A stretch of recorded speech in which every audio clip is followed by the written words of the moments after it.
Bismillahirrahmanirrahim. Assalamualaikum warahmatullahi wabarakatuh.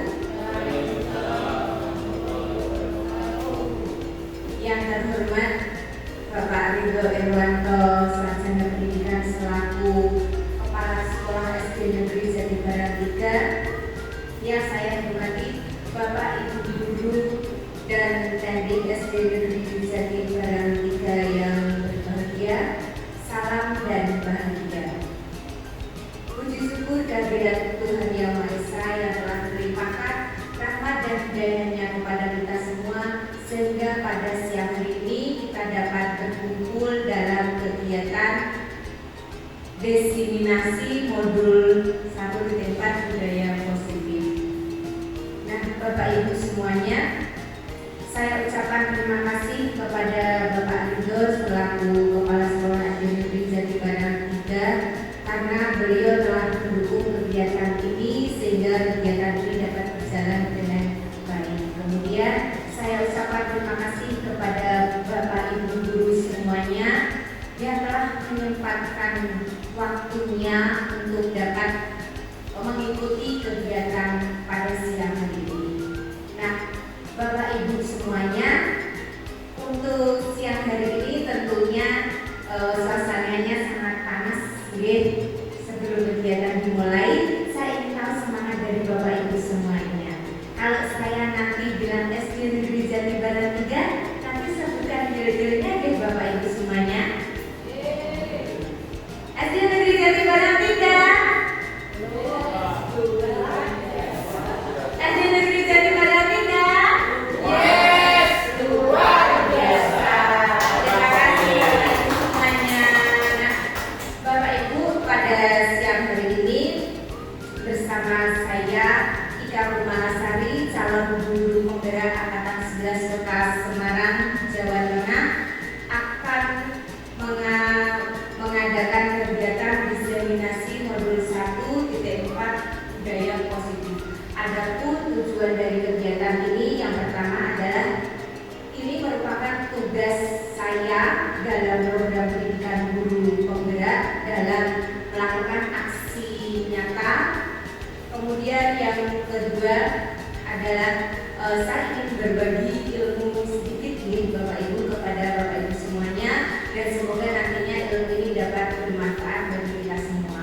Kemudian yang ketiga, saya ingin melakukan kerjasama dengan Bapak Ibu semuanya untuk melakukan budaya positif di SD Negeri Jatibarang 3. Nah, Bapak Ibu, tidak memperpanjang waktu lagi untuk kegiatan, nanti akan saya awali dengan tujuan pendidikan. Tujuan pendidikan menurut Ki Hajar Dewantara itu tujuan pendidikan adalah menuntut segala kodrat yang ada pada anak-anak agar mereka dapat mencapai keselamatan dan kebahagiaan yang setinggi-tingginya, baik sebagai manusia maupun sebagai anggota masyarakat. Oleh sebab itu, pendidik tidak hanya dapat menuntut tumbuh atau hidupnya kekuatan kodrat yang ada pada anak-anak agar dapat memperbaiki lakunya, bukan dasarnya, hidup dan tumbuhnya kekuatan kodrat anak.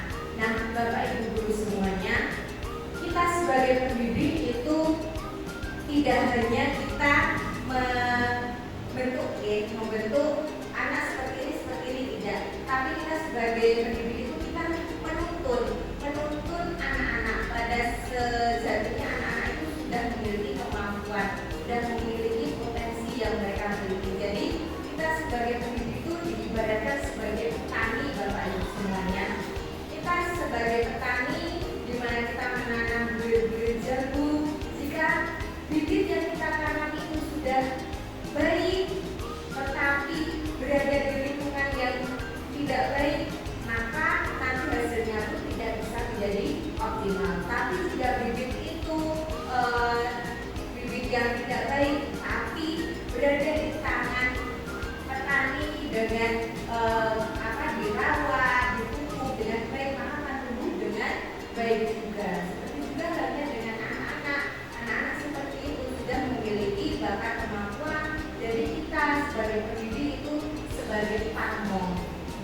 misalnya sebagai kita menuntun mereka untuk dapat melakukan yang baik dan hasilnya pun menjadi yang mereka inginkan.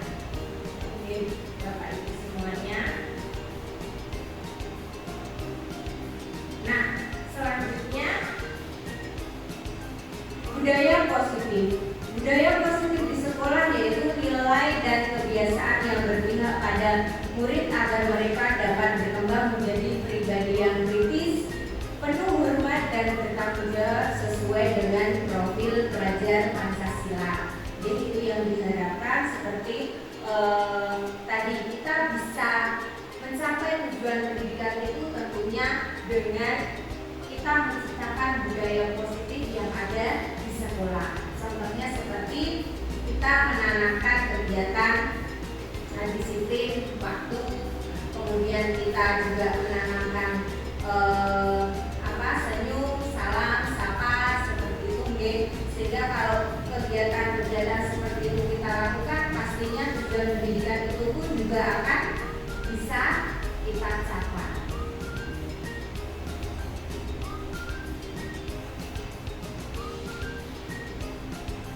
Nah, Bapak Ibu semuanya, pada budaya positif itu ada 7 konsep, yaitu yang pertama perubahan paradigma belajar, yang kedua disiplin positif, yang ketiga motivasi perilaku manusia, yang keempat kebutuhan dasar, yang kelima posisi kontrol restitusi, kemudian yang keenam keyakinan kelas, dan yang ketujuh segitiga restitusi.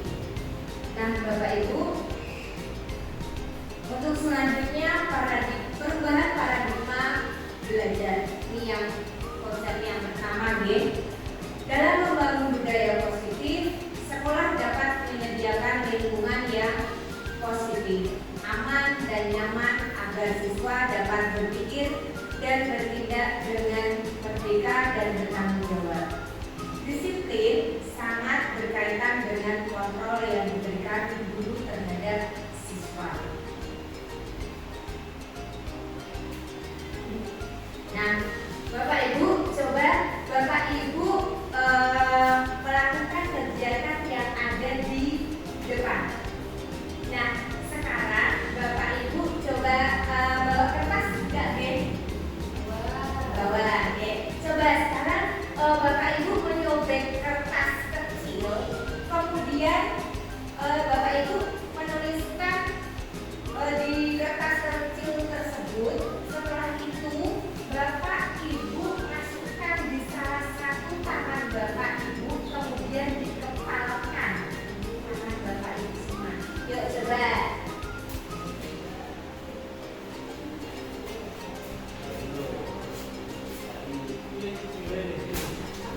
Nanti bisa dibagi-bagi, kan kertasnya kecil.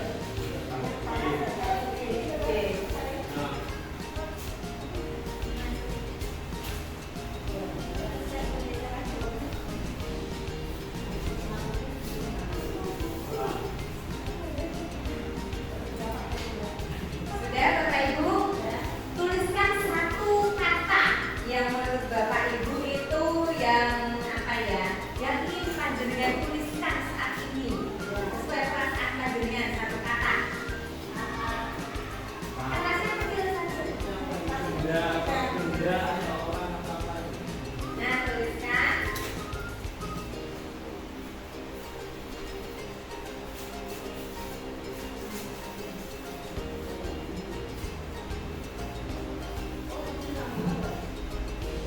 Setelah itu, setelah Bapak Ibu semuanya menuliskan, jenengan masukkan ke dalam tangan salah satu tangan jenengan, kemudian tangan jenengan kepalkan.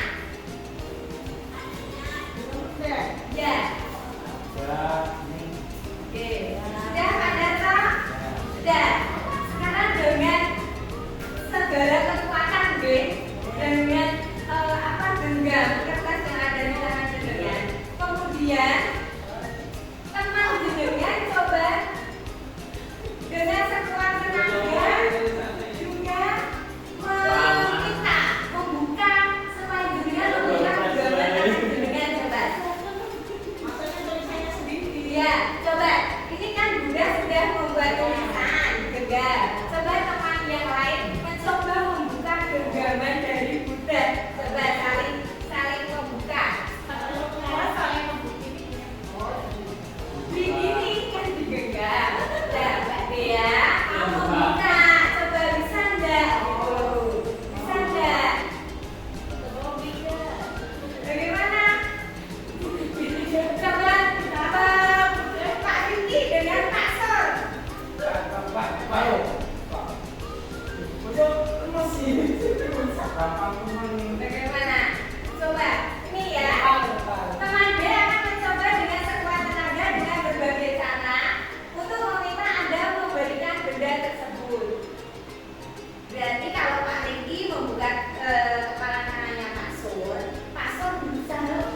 Bagaimana? Rokok, enggak. Nah, ternyata sama juga deh. Berarti dari Bunda dan Pak Sur tadi berusaha untuk mempertahankan apa yang dimiliki. Nah, begitu juga dengan anak-anak kita, deh, Bapak Ibu. Jadi kita itu tidak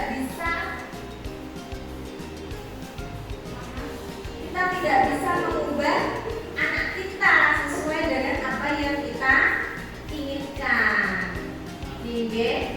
Nah, kita tidak bisa. Guru itu hanya sebagai penuntun anak seperti tadi. Panjenengan membawa kertas, benar harus berusaha deh untuk mempertahankan kertas itu berada di genggaman tangan jenengan. Seperti juga murid kita, Bapak Ibu, murid kita itu memiliki kebebasan. Jadi kita tidak bisa memaksakan kehendak kita kepada murid kita. Nah, di sini ilusi guru mengontrol murid. Kemudian ilusi bahwa kritik dan membuat orang merasa bersalah dapat memuatkan karakter. Kemudian ilusi bahwa semua penguatan positif, efektif dan bermanfaat.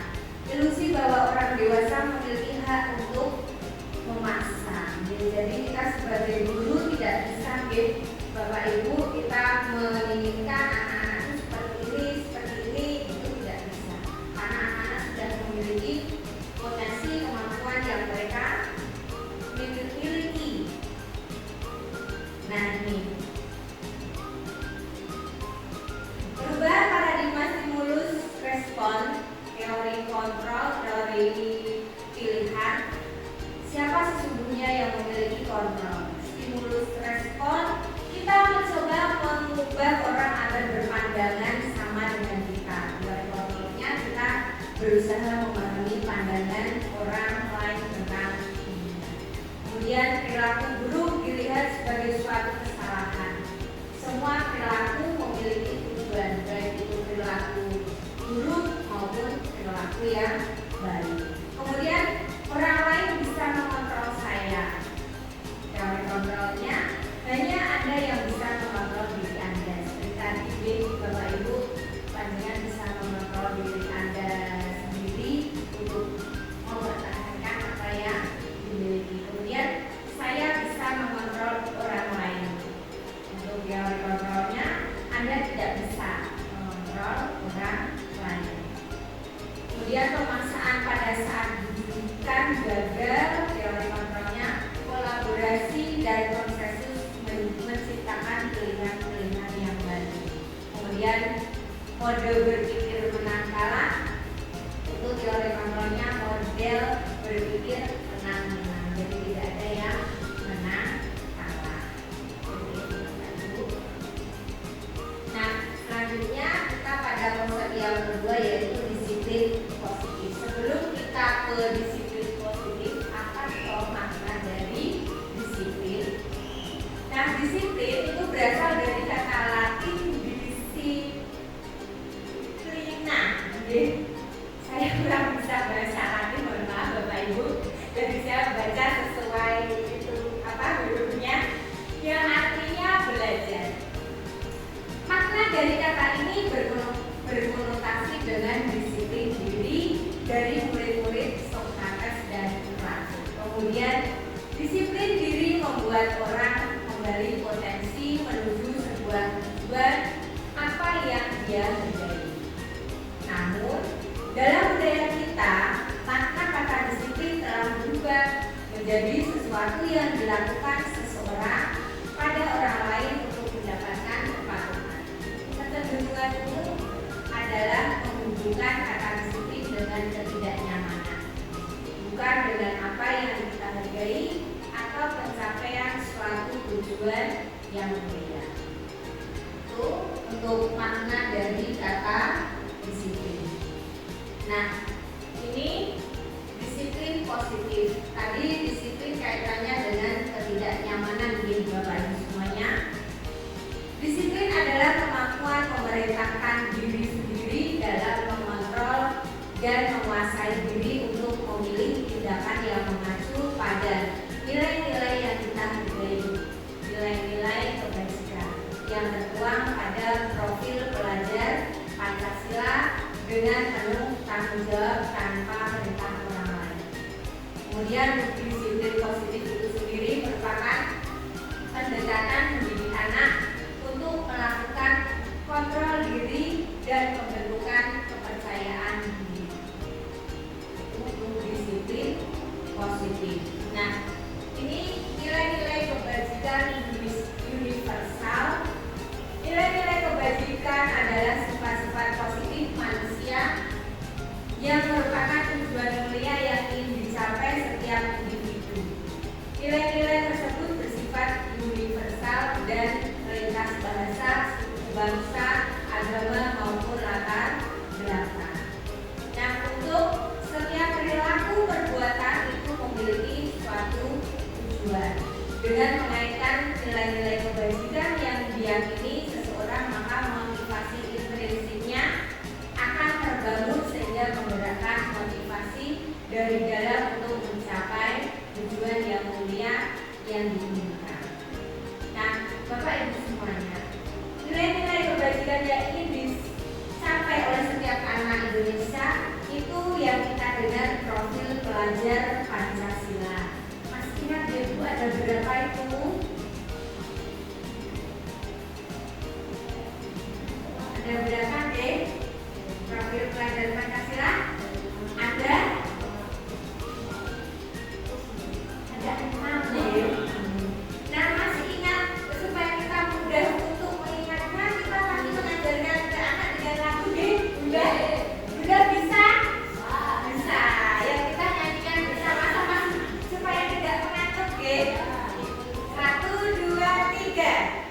Belajar Pancasila, beriman dan bertakwa pada Tuhan Yang Esa dan berakhlak mulia, berkebinekaan global, gotong royong mandiri, kreatif dan bernalar kritis. Terima kasih Bapak Ibu semuanya. Nah, itu tadi nilai-nilai kebajikan yang akan dicapai oleh setiap anak Indonesia itu sesuai dengan profil pelajar Pancasila yang setiap hari tentunya kita mengingatkan anak-anak untuk berperilaku sesuai dengan profil pelajar Pancasila. Nah, kemudian konsep yang berikutnya ini motivasi perilaku manusia. Bapak Ibu semuanya, setiap orang berperilaku itu ada motivasinya ya. Dan di sini motivasi perilaku manusia itu ada 3, yaitu motivasi eksternal dan ada 2, motivasi eksternal dan internal. Untuk motivasi eksternalnya itu dibagi menjadi 2 nih. Itu karena yang pertama dengan tujuan untuk menghindari ketidaknyamanan atau hubungan, yang kedua untuk mendapatkan imbalan atau penghargaan dari orang lain. Kemudian untuk motivasi internalnya untuk menjadi orang yang mereka inginkan dan menghargai diri sendiri dengan nilai-nilai yang mereka percaya. Nanti Bapak Ibu, jadi setiap perilaku yang dilakukan oleh diri kita, oleh kita sendiri, oleh setiap orang itu ada motivasi eksternal dari luar, ada juga motivasi internalnya dari dalam diri setiap orang. Nah, merdeka menurut Ki Hajar Dewantara. Merdeka itu artinya tidak hanya terlepas dari perintah, tetapi juga cakap untuk memerintahkan diri sendiri. Nah, ini tadi ya Bapak Ibu, sesuai dengan tadi motivasi perilaku manusia itu ada yang karena ketidaknyamanan, tadi ada juga yang menginginkan juga penghargaan. Ini dihukum oleh penghargaan, bahwa penghargaan berlaku sama dengan hukuman, dalam arti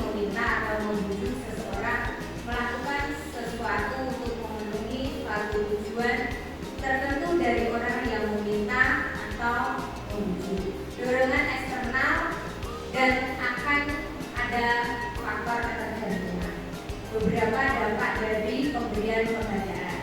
Bapak Ibu tentunya kita sering kepada presiden kita memberikan penghargaan pada mereka, terutama pada sikap yang mereka lakukan. Kemudian ternyata di sini ada dampak dari pemberian penghargaan tersebut. Yang pertama, pengaruh jangka pendek dan jangka panjang. Kemudian penghargaan itu mendukung, kemudian penghargaan mengurangi ketepatan, dan penghargaan tidak efektif, juga penghargaan dapat merusak hubungan.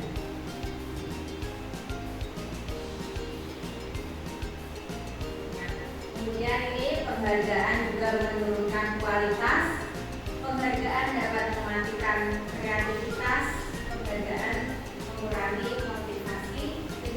Jadi di sini anak melakukan sesuatu, murid melakukan sesuatu itu karena adanya dorongan dari eksternal, dan tentunya itu bisa mengurangi motivasi dari mereka untuk bisa menghargai diri sendiri, melakukan apa yang mereka percaya. Nah, ini bentuk program kebajikan atau apresiasi. Dalam memberikan apresiasi, pengakuan perlu diingat beberapa hal. Yang pertama, memberi pengakuan khusus. Yang kedua, memberi pengakuan secara pribadi. Yang ketiga, memberi pengakuan pada semua murid. Kemudian yang keempat, memberi pengakuan secara konsisten dan fokus pada proses.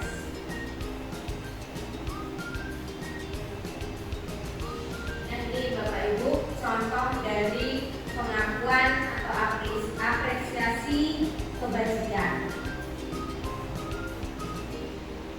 Kemarin saya perhatikan rasa empatimu besar sekali pada saat menolong murid baru di kelas kita. Nah, itu kita bisa memberikan apresiasi terhadap nilai-nilai kebajikan yang sudah dilakukan oleh murid kita. Kemudian ada, saya menghargai kepedulianmu pada saat kamu membantu teman-temanmu di tugas kelompok. Terima kasih untuk rasa tanggung jawabmu pada saat kamu memungut kertas-kertas yang berserakan di lantai. Nah, itu beberapa contoh pengakuan apresiasi kebajikan. Nah, Bapak Ibu, tentunya selain kita memberikan apresiasi pengakuan terhadap nilai-nilai kebajikan dari siswa, tentunya ada juga ya Bapak Ibu, kita kalau melihat perilaku dari murid kita, dari siswa kita itu kalau yang buruk, tentunya kita akan merasa jengkel gitu. Dan saya sendirilah gitu juga seperti itu, melihat mereka melakukan mereka berperilaku yang tidak baik, tentunya kita menyebutnya itu tidak disiplin, pasti kan kita akan merasa marah, dan pasti dengan dengan kita marah tadi kita akan memberikan hukuman. Nah, tapi di sini Bapak Ibu, dalam kita memberikan penghargaan kepada anak-anak itu tidak hanya selalu hukuman, tapi juga ada konsekuensi. Nah, coba Bapak Ibu, dari tindakan guru yang ada di sini, coba nanti Bapak Ibu bisa menjawabnya, itu termasuk hukuman atau konsekuensi. Itu gitu Bapak Ibu. Coba yang pertama, mencatat 100 kali di dalam buku kalimat saya tidak akan terlambat lagi karena terlambat sekolah. Itu masuk yang mana, G? Hukuman. Kemudian lari mengelilingi lapangan basket 2 kali karena terlambat hadir di sekolah. Hukuman. Murid diminta untuk push up 15 kali karena tidak menggunakan masker ke sekolah. Hukuman. Menggantikan kertas tugas teman yang telah dicoret-coret. Membersihkan tumpahan air di meja tulis karena tersenggol pada saat belajar.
Yang ke 6 poin tadi tidak, ternyata ya Bapak Ibu tidak mengenakan sepatu seharian. Yang tadi salah memilih mengenakan. Ini tadi berarti hukuman. Yang terakhir tadi konsekuensi. Nah, terima kasih Bapak Ibu semua. Bapak Ibu ternyata tidak pada ngantuk, semuanya memperhatikan. Ini tadi mengenai hukuman dan konsekuensi. Nah, ini Bapak Ibu, perbedaan hukuman dan konsekuensi. Hukuman itu sesuatu yang menyakitkan harus terjadi, dan konsekuensi sesuatu yang harus terjadi. Hukuman membuat anak sakit fisik maupun hati untuk jangka waktu yang lama. Untuk konsekuensi membuat anak merasa tidak nyaman dalam waktu yang pendek. Untuk hukuman anak jadi membenci tentang kedisiplinan. Untuk konsekuensi anak menghargai tentang nilai-nilai disiplin. Kemudian hukuman itu bersifat paksaan, kalau konsekuensi itu merupakan stimulus tanggapan. Hukuman mendorong anak untuk menyakiti dirinya sendiri. Konsekuensi mendorong anak agar mudah menyesuaikan diri. Kemudian hukuman konsep diri buruk, yang konsekuensi konsep diri baik. Kemudian untuk hukuman anak belajar menyembunyikan kesalahan, sedangkan konsekuensi anak belajar untuk mematuhi peraturan. Nah, untuk hukuman anak itu akan memiliki perasaan marah, merasa bersalah, dipermalukan, merasa tidak dihargai. Dengan pada konsekuensi itu anak merasa kehilangan hak, dibuat tidak nyaman, diasingkan untuk sementara. Itu nih Bapak Ibu. Jadi sekiranya Bapak Ibu akan memilih hukuman atau konsekuensi, memilih yang mana? Iya, konsekuensi Bapak Ibu. Tentunya itu akan lebih membawa anak untuk mematuhi peraturan yang ada. Nah, selanjutnya adalah kebutuhan dasar manusia. Di konsep budaya positif yang selanjutnya Bapak Ibu. Jadi setiap orang itu ketika melakukan sesuatu tindakan, suatu perilaku itu alasan yang mendasar itu sesuai dengan kebutuhan dasar yang dimiliki oleh setiap manusia. Kebutuhan dasar yang dimiliki oleh setiap manusia itu yang pertama, kebutuhan bertahan hidup. Kebutuhan bertahan hidup di sini ini yang berkaitan dengan fisik Bapak Ibu. Itu seperti kesehatan, makan, kemudian tempat tinggal, seperti itu. Kemudian yang kedua, kebutuhan dasar akan cinta dan kasih sayang. Ini kaitannya dengan psikologis ya. Setiap manusia itu merasa ingin dicintai, ingin disayangi, ingin diperhatikan, gitu ya, ingin diterima. Kemudian yang ketiga, penguasaan atau kekuasaan ya. Ini juga kaitannya dengan psikologis juga ya, penguasaan. Jadi si kebutuhan dasar manusia itu, manusia pada dasarnya itu menginginkan, ingin menguasai, ingin sesuai dengan apa yang diinginkannya. Kemudian yang keempat adalah kebebasan, kebebasan. Setiap manusia menginginkan dirinya itu bebas melakukan apa yang diinginkan. Ini juga kebutuhan psikologis dari manusia. Ini bebas, jadi tidak ingin terikat dengan adanya aturan-aturan atau paksaan-paksaan gitu. Kemudian yang kelima adalah kesenangan, bermain dengan temannya, berkumpul, tertawa, itu kesenangan. Ini juga kaitannya dengan psikologis dari manusia. Nah, coba Bapak Ibu, tentunya di setiap kita melakukan kegiatan pembelajaran di sekolah pastinya banyak sekali kasus-kasus yang terjadi dengan murid kita. Tentunya di situ kita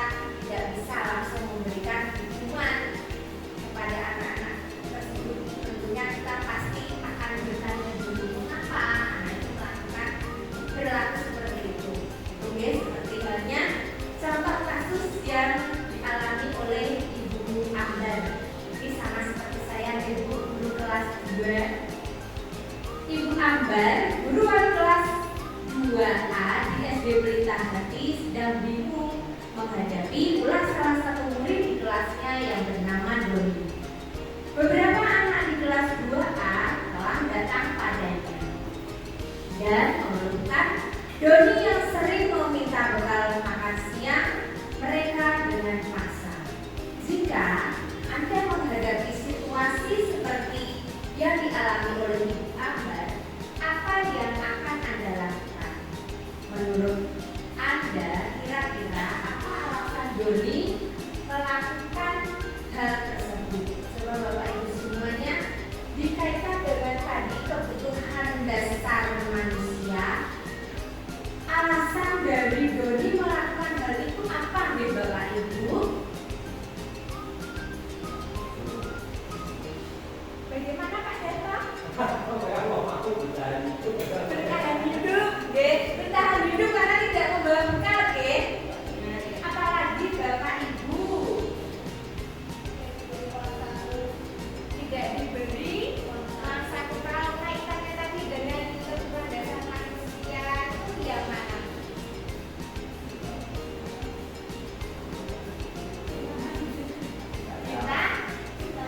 Cinta dan kasih sayang. Oke, ada lagi? Bapak Ibu, alasan Doni melakukan itu kayak itu bertahan hidup, cinta dan kasih sayang.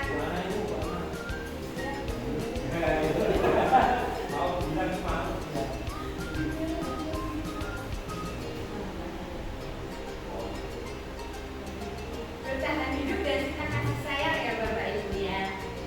Nah, coba sekarang apa toh alasan Doni muridnya Bu Ambar ini melakukan perilaku itu, tindakan itu, dia meminta bekal dengan paksa gitu, bekal makan siang dengan paksa dari teman-teman.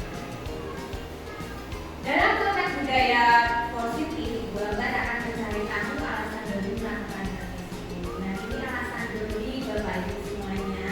Tadi betul apa yang dikatakan sama Pak Darto. Bertahan hidup. Doni lapar, oke? Doni lapar karena orang tuanya tidak membawakan bekal makan siang. Jadi dia minta dengan paksa bekal makan siang dari teman. Nah, kemudian ini tadi Bu Sari mengatakan cinta dan kasih sayang. Doni merasa senang karena teman-temannya jadi memperhatikan dia. Kemudian ada alasan pemaksaan atau kekuasaan. Doni itu merasa hebat karena temannya jadi takut dengan dia dan menuruti keinginannya. Kemudian kebebasan. Doni di sini merasa bosan dengan bekal makanan yang dibawakan ibunya dari rumah. Itu mungkin selalu sama, gitu, menunya selalu sama, ayam, terus satu telur, terus jadi dia menginginkan yang bebas gitu ya, minta temannya. Kemudian kesenangan, dia menikmati ekspresi wajah teman-temannya yang kesal karena diambil makanannya oleh dia. Dan menurut dia ekspresi teman-temannya itu lucu, gitu. Itu alasan dari Doni yang kita kaitkan dengan kebutuhan dasar manusia. Jadi murid-murid kita ketika melakukan tindakan yang buruk, perilaku yang buruk, itu pasti ada alasannya gitu Bapak Ibu, yang kita kaitkan dengan kebutuhan dasar manusia. Nah, untuk selanjutnya posisi kontrol guru. Nah, Bapak Ibu semuanya, ada 5 posisi kontrol guru. Yang pertama itu sebagai penghubung, yang kedua sebagai teman, yang ketiga membuat orang merasa bersalah, yang keempat sebagai pemantau, yang kelima sebagai manajer ya. Nah, Bapak Ibu semuanya, ini tabel mengenai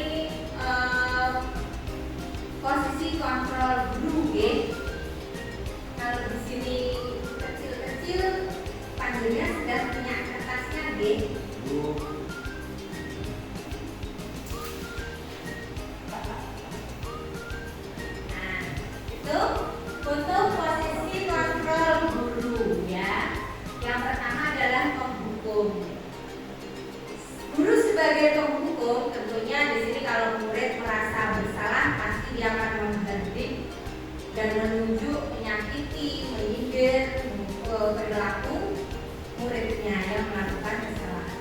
Nah, sebagai pembuat merasa bersalah, di sini guru pasti akan berceramah, akan menunjukkan kekecewaan yang mendalam terhadap murid tersebut. Kemudian sebagai teman, di sini guru akan membuatkan alasan-alasan untuk muridnya. Kemudian sebagai pemantau, itu guru akan menghitung dan mengukur. Kemudian sebagai manajer, itu guru akan mengajukan pertanyaan-pertanyaan. Nah, biasanya dalam sehari-hari, kalau guru itu sebagai penghukum, itu pasti akan mengatakan kalau kamu tidak melakukannya, saya akan. Nah, pasti guru langsung akan memberikan hukuman kepada murid yang melakukan kesalahan. Kemudian guru yang membuat rasa bersalah itu biasanya kamu akan tidak kasihan dengan ibu, nanti kalau ibu dimarahi bapak kepala sekolah bagaimana. Nah, seperti itu. Kemudian pada teman juga kita lakukan itu untuk bapak ibu, lakukan itu untuk ibu. Nah, kita memposisikan diri sebagai teman. Kemudian sebagai pemantau, pasti kita akan menanyakan kembali apa peraturannya. Jadi kita sebagai pemantau. Kemudian sebagai manajer, kita akan menanyakan apa keyakinan kelas, apa yang kamu yakini saat ini, apa yang akan kamu lakukan setelah ini, dan itu seperti itu nih Bapak Ibu. Nah, menurut Bapak Ibu sebagai guru, kita harus ada di posisi yang mana nih?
Biasanya pernyataan-pernyataan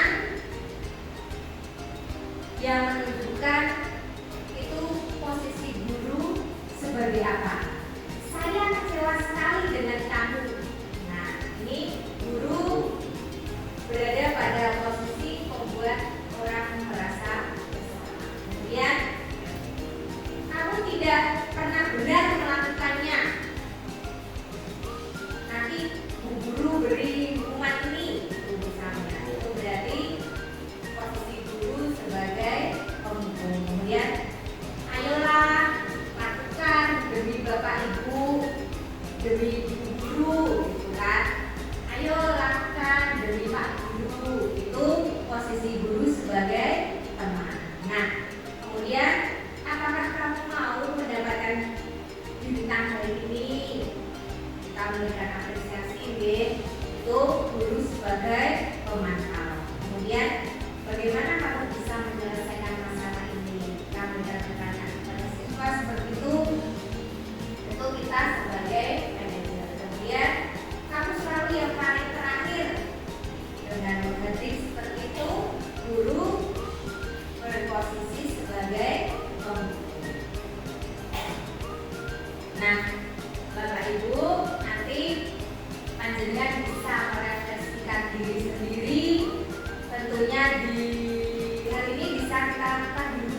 tidak hanya di sekolah, terutamanya memang di sekolah kita sebagai seorang guru, tapi bisa juga kita merefleksikan juga di rumah. Selama ini kita sebagai apa? Pendukung, membuat rasa bersalah, teman, pemantau, atau sebagai manajer. Dan tentunya kita naikkan level gitu, Bapak Ibu, kita naikkan level bukan sebagai pendukung, bukan sebagai pembuat rasa bersalah, tapi kita jadi teman, nanti naik level jadi pemantau, dan yang idealnya kita nanti bisa menjadi seorang guru dengan posisi manajer. Nah, selanjutnya ini Bapak Ibu mengenai keyakinan kelas. Keyakinan kelas adalah nilai-nilai kebajikan atau prinsip-prinsip universal yang disepakati bersama secara universal lepas dari perbedaan agama, suku, negara, dan bahasa. Menurut Gosen 1998, suatu keyakinan akan lebih memotivasi seseorang dari dalam prinsip. Seseorang akan lebih bersemangat menjalankan keyakinannya daripada hanya sekedar mengikuti peraturan. Nah, ini Bapak Ibu yang sudah kita buat di awal semester kemarin, Bapak Ibu sudah semuanya membuat keyakinan kelas, dan di sini keyakinan kelas itu berisi nilai-nilai kebajikan. Nah, ini Bapak Ibu di awal semester, mengapa kalau kita tidak membuat peraturan saja, mengapa harus keyakinan kelas? Nah, ini alasannya Bapak Ibu, mengapa tidak dibuat peraturan? Kenapa kok dibuat keyakinan kelas? Nah, karena keyakinan kelas itu mendukung motivasi intrinsik yang tumbuh dari dalam diri murid kita, supaya anak-anak dapat kembali kepada nilai-nilai keyakinan-keyakinan yang lebih menggerakkan seseorang dibandingkan dengan mengikuti serangkaian peraturan-peraturan. Jadi akan lebih meyakini, oh saya kalau melakukan ini itu seperti ini. Itu oke, Bapak Ibu.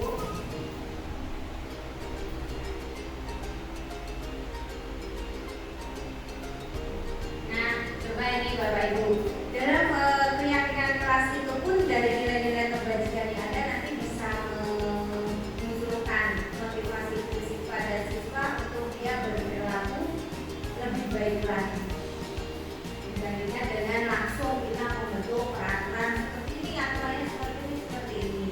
Oke. Dari keyakinan kelas itu juga akan mendukung siswa-siswa untuk mematuhi peraturan-peraturan sekolah yang ada. Nah, seperti ini Bapak Ibu peraturannya.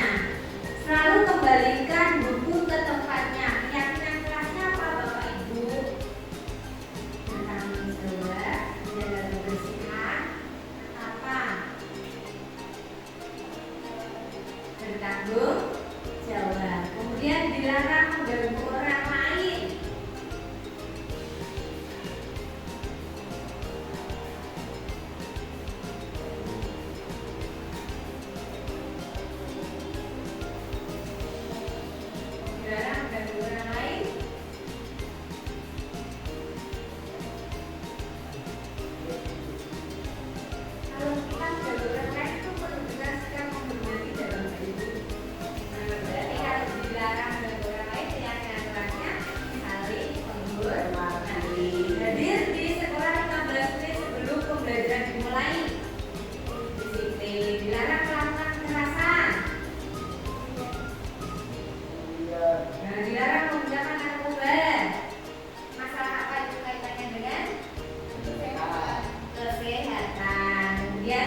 kesehatan. Kemudian bergantian menunggu giliran tertib, bersabar, menghormati orang lain, menggunakan masker itu keyakinan kelasnya, kesehatan, keselamatan. Jangan berlari di kelas atau koridor itu keselamatan. Oke. Nah, ini Bapak Ibu untuk konsep dari budaya positif yang selanjutnya adalah segitiga restitusi. Jadi setiap permasalahan yang ada yang dilakukan oleh murid-murid kita dapat menyelesaikannya dengan segitiga restitusi. Adapun langkah-langkah segitiga restitusi, yang pertama menstabilkan identitas, yang kedua validasi tindakan yang salah, yang ketiga menanyakan keyakinan yang sudah ada. Nah, ini yang menstabilkan identitas yang pertama, ini untuk membuat anak merasa gagal karena berbuat salah menjadi positif terhadap diri. Jadi di sini ketika kita melakukan penyelesaian menggunakan segitiga restitusi, yang pertama menstabilkan identitas, tentunya kita tidak langsung mengatakan ini loh aku salah, tidak seperti itu, tapi kita buat apa ya, anak-anak tidak merasa terus aku ini salah, terus aku seperti ini, nanti pasti aku dukung, tidak. Tapi kita menstabilkan identitasnya. Buat salah itu adalah hal yang manusiawi. Kita katakan seperti itu. Tentunya guru pun juga manusia, pernah melakukan kesalahan, dan kita pasti bisa menyelesaikan permasalahan ini.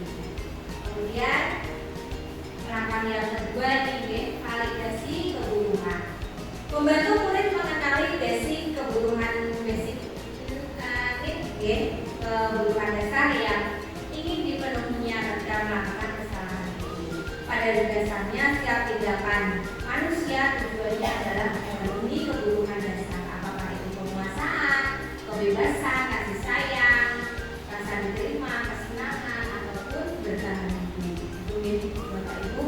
Dan pada validasi kebutuhan ini kita bisa menanyakan kepada anak, aku bisa melakukan hal yang lebih buruk, tapi kamu tidak melakukannya kan? Nah, kita juga bisa menanyakannya, kamu pasti punya alasan melakukannya.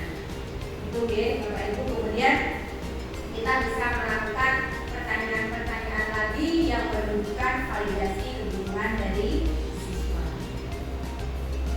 Kemudian yang ketiga, langkah ketiga yaitu menanyakan keyakinan. Anak melihat kesalahannya dihubungkan dengan norma sosial dan nilai-nilai yang mendasari manusia berinteraksi dengan orang lain. Pada langkah ketiga ini, kita sebagai guru dapat menanyakan apa nilai yang kita percaya di kelas. Nilai-nilai universal apa, nilai-nilai kebajikan apa yang telah kita sepakati. Di sini kita menanyakan keyakinan kelas yang sudah ada, yang sudah kita sepakati bersama dengan murid di awal semester. Ini untuk langkah yang ketiga. Nah, ini tadi Bapak Ibu, segitiga restitusi. Restitusi adalah proses menciptakan kondisi bagi murid untuk memperbaiki kesalahan mereka, sehingga mereka bisa kembali pada kelompok mereka dengan karakter yang lebih kuat. Dengan tadi kita melakukan 3 langkah tadi, Bapak Ibu semuanya. Restitusi juga merupakan proses kolaboratif yang mengajarkan kepada murid untuk mencari solusi untuk masalah dan membantu murid berpikir tentang orang seperti apa yang mereka inginkan dan bagaimana mereka harus memperlakukan orang lain. Nah, itu Bapak Ibu. Jadi setiap ada masalah yang ada, tentunya kita tidak serta-merta langsung mendukung anak. Kita cari solusi bersama dengan anak, kita ajak bersama, membicarakan bersama permasalahan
Assalamualaikum warahmatullahi wabarakatuh.